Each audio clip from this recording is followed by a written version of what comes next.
Number 13 says use the slopes to determine if the following lines are parallel. So I have 5x plus y is equal to 4 and 6x plus 2y is equal to 12. So the easiest way to do this is to first put them both into slope-intercept form so that I can actually see what the slope is. So if I look at this one first, to get it into slope-intercept form, I just need to subtract 5x from both sides. And y is going to be equal to negative 5x plus 4. So my slope here is negative 5.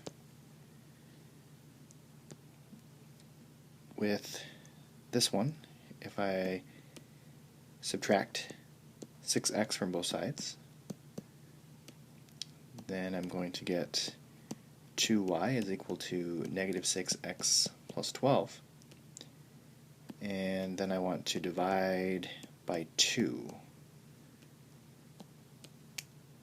So if I do that, I'm going to get y is equal to negative 6x, or sorry, y is equal to negative 3x plus 6. So my slope here is negative 3.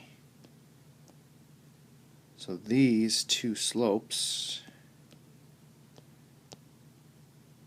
are not equal. So that would mean that these are not parallel lines.